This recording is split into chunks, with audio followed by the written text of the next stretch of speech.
Here we are in EU 1555. We're almost a third of the way done, aren't we? Well, I don't know. No, let's think reasonably here. 4 goes into that. One's 15. So we're getting close to a quarter of the way. Oh, over a fifth, which is what I really meant.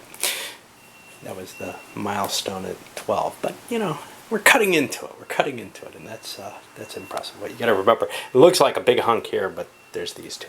Okay.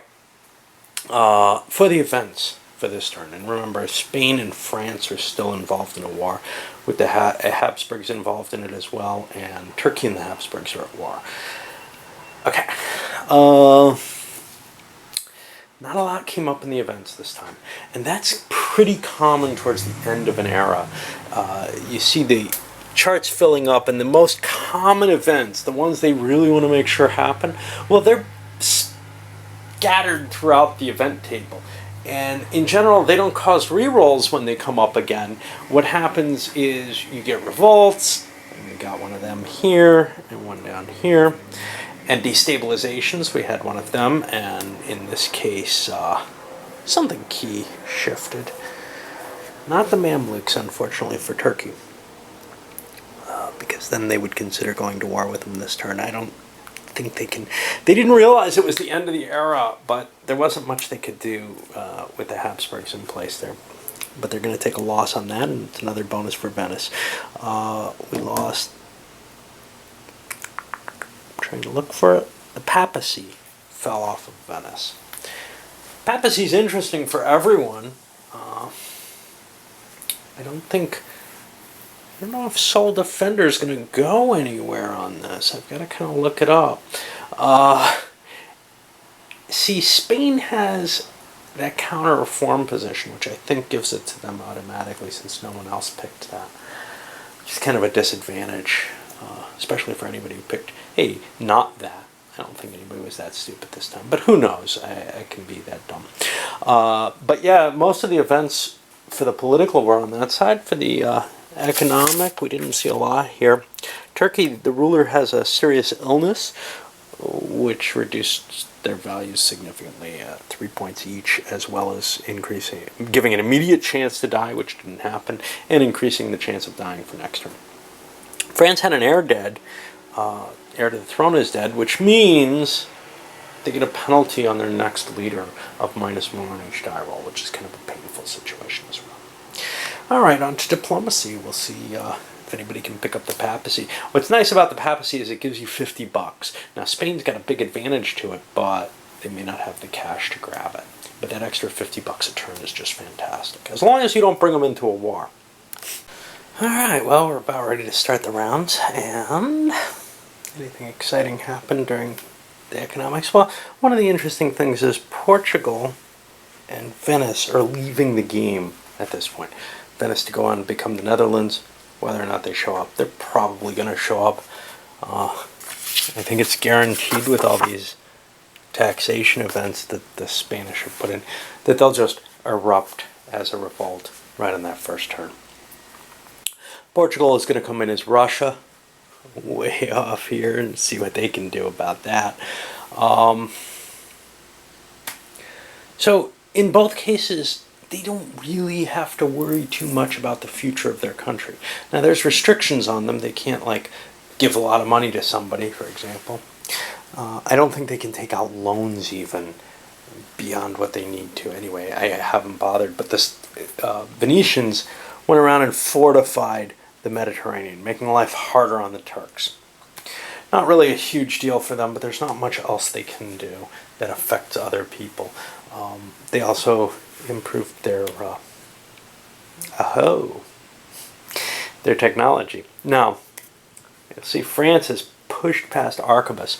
This is the next big technology jump, and really, it's kind of funny because some of them aren't that big a deal, but Arquebus is a huge deal because what it does for anyone really is that it allows your units to start having firepower beyond just the artillery. Now, it's great having that firepower because that allows you to do some morale hits. You have a stronger morale. I think Arquebus actually shoots you up another level. Yeah, Arquebus drop pushes us up to 3. Tercios is interesting. When the Spanish get Arquebus, and they may have a further restriction on this, but we may have hit the time period for it. Sometime in this third period, they get the Tercios formation. And what that allows them to do is that gives them an extra bonus morale. So they can actually do as well with conscripts as everyone else does with their regulars, which is probably enough. But if they have regulars, they pretty much cannot be broken. 1615, they no longer have Tercios. But before that,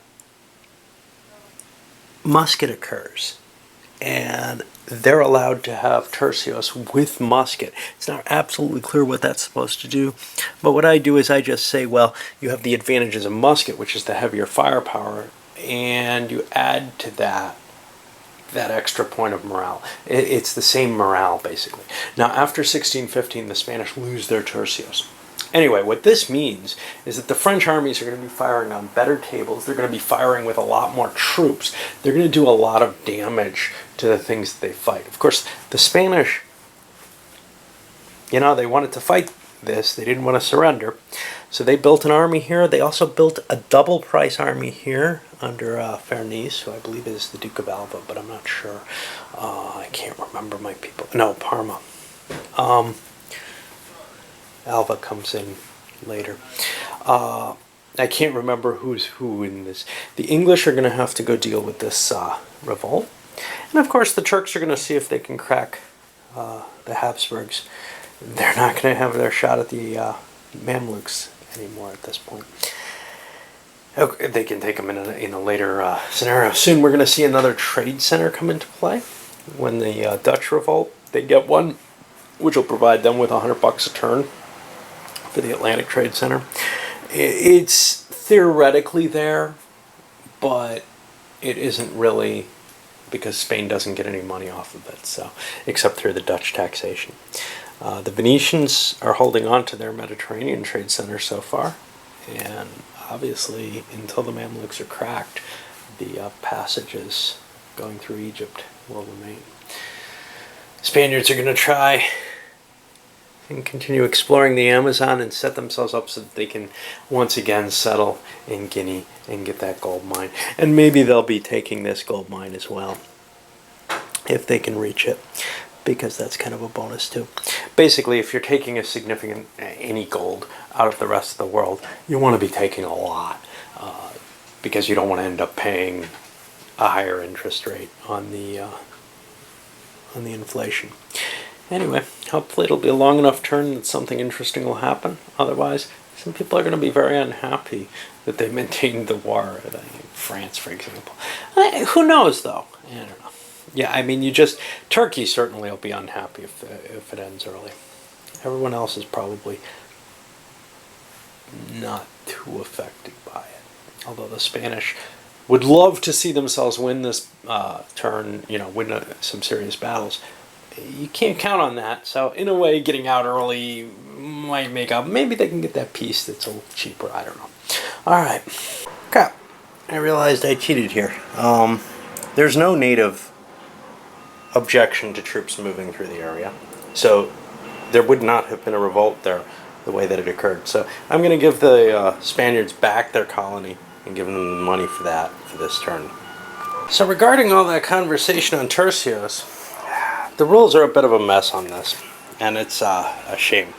If I look here, Tercios is listed as kind of part of Renaissance, and it looks exactly the same with that 3 morale. And I think that's how it should have been. I think they get it starting in that period, which seems a little odd because I don't feel like the Spanish troops in Italy were all that much more effective than, say, the French. I feel like that had more to do with the French being overstretched, for example. Likewise, outside of their battles with the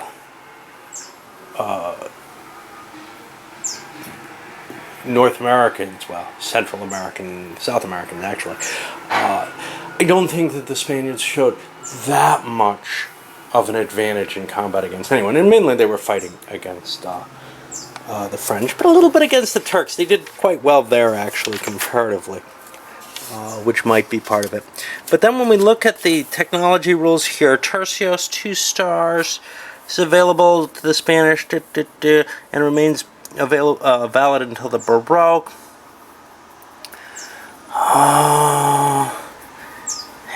Yeah, it looks like it was supposed to be in place already.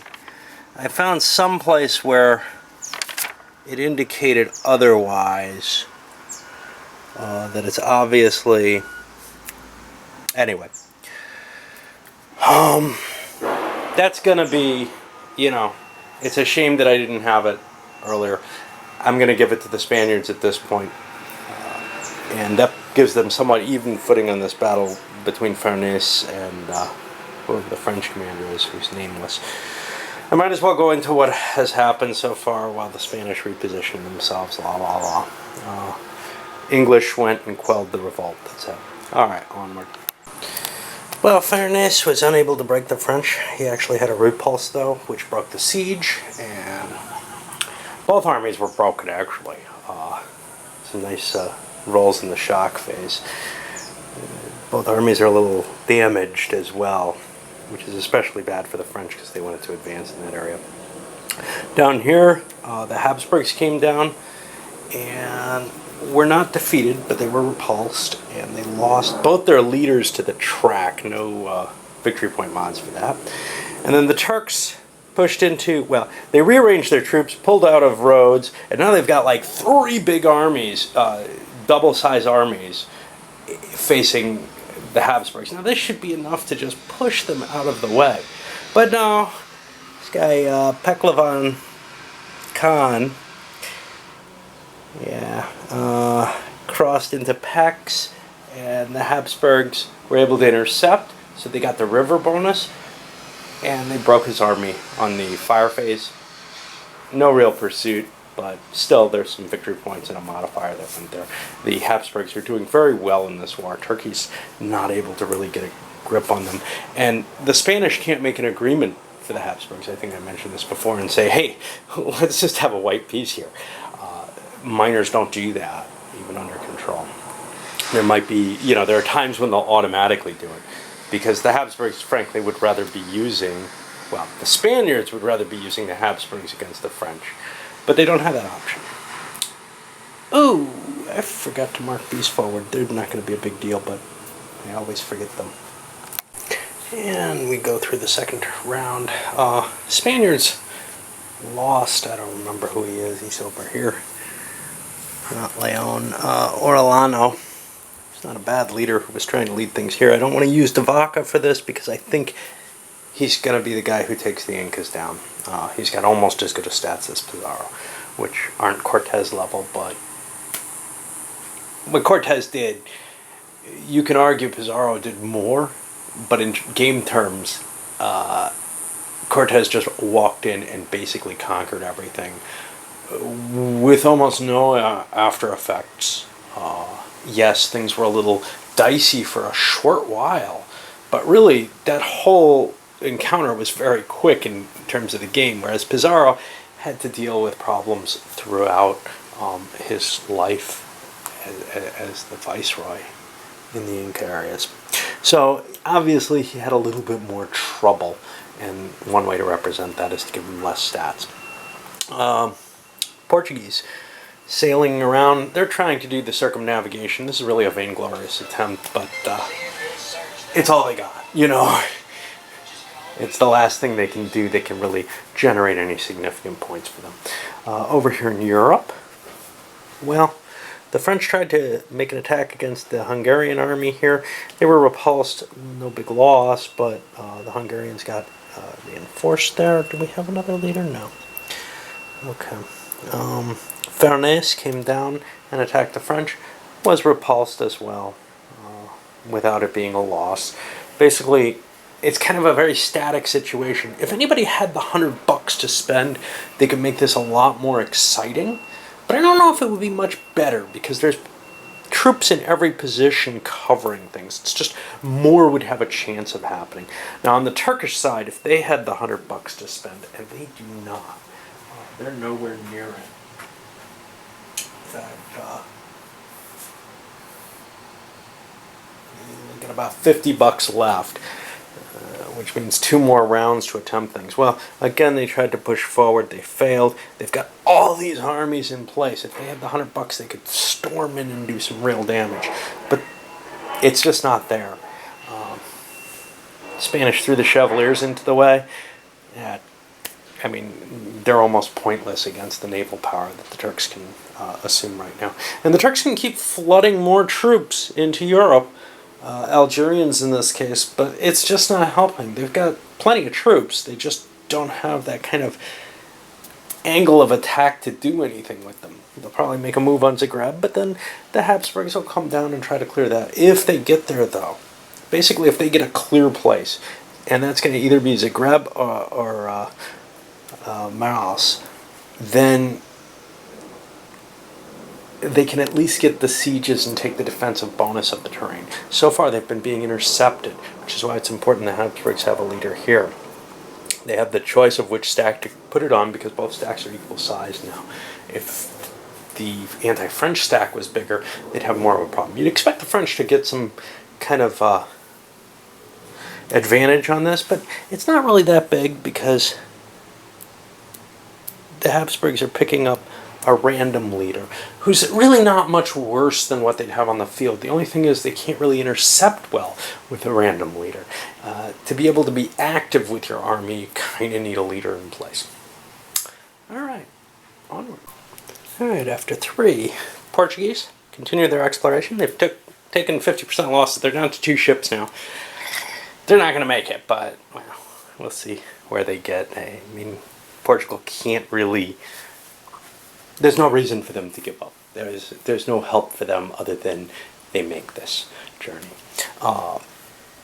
Over here, Farnese destroyed the French army. However, his army, even though it's an army plus, is too small to besiege whatever he's at, Artois, or whatever city that is, Arras, which is French. He can go take Luxembourg back, or maybe make an attack on Picardy or Ile-de-France.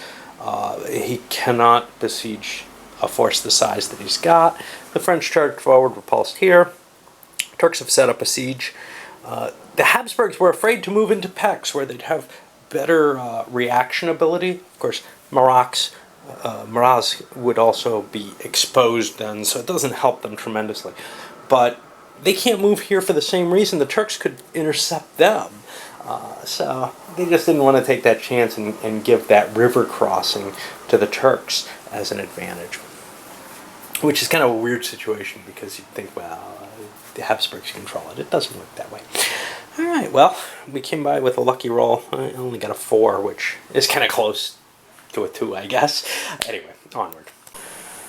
Alright, well, there we are. Portuguese made it as far as here. We'll see if they return back and make it back to their base. If not, the whole discovery is lost. But they didn't get the circumnavigation that they wanted, so it really doesn't matter much. By 1615, when... or is it 1635? Something like that. When those discoveries become known, someone should have made it by then. I don't know. Anyway, over here, French army, Montmorency was in charge again. He moved from here to here. Take command of this slightly larger force.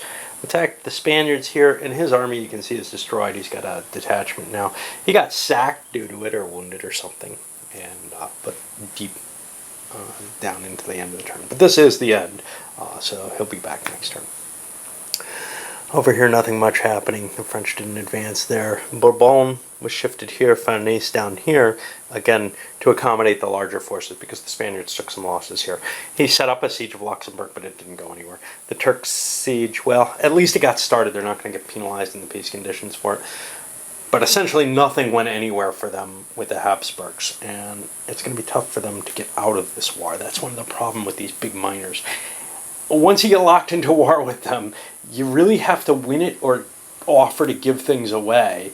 You can't ended often very easily. You really have to be doing well to have a chance at ending it. They had no chance last turn. Not much else. Alright, well, we'll see, and this will be the end of the period, so I've got a little bit more bookkeeping than normal to do. End of period victory conditions and the like. Alright, let's push this forward to turn 15. That's going to be the start of the new era. I did the calculations for the victory points. Oh, let me speak to what happened. France and Spain came to a white peace. I think France had a slight advantage. They could have gotten Luxembourg out of it. But to tell you the truth, they'd rather enter this new era in peace and face, and you leave it in pieces, and face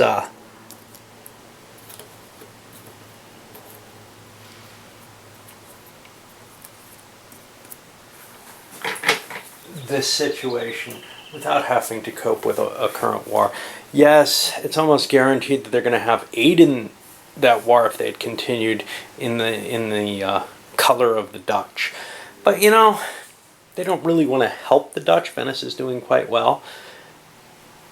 They're willing to kind of see what develops. Let Spain be on the ropes a little bit in that Dutch war, and maybe they'll jump back in, or maybe not. It depends on how their events kind of line up.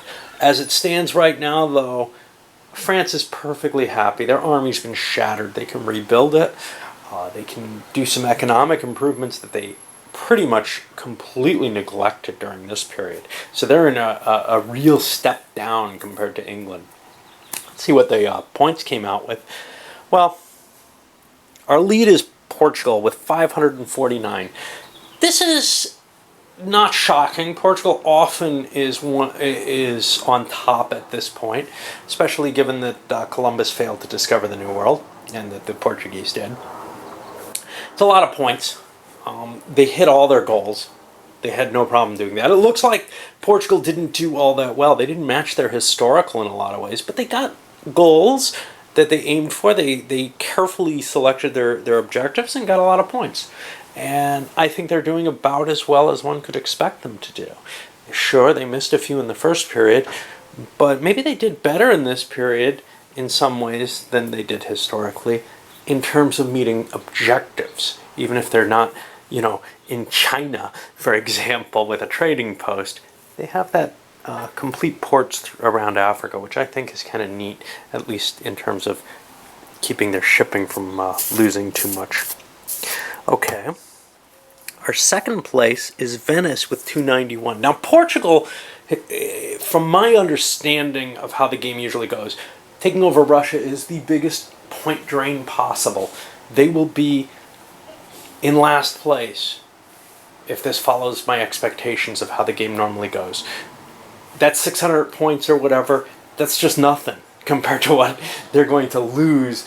Even if they don't lose too many points with Russia, they're not going to gain any, is kind of the point. They probably will lose some overall from my experiences. These events might be better for Russia, though, in which case, I mean, here's one of the things. These events still don't seem balanced. I don't see how certain countries can win the first period or the second period other than Portugal, Spain, maybe Turkey and Venice.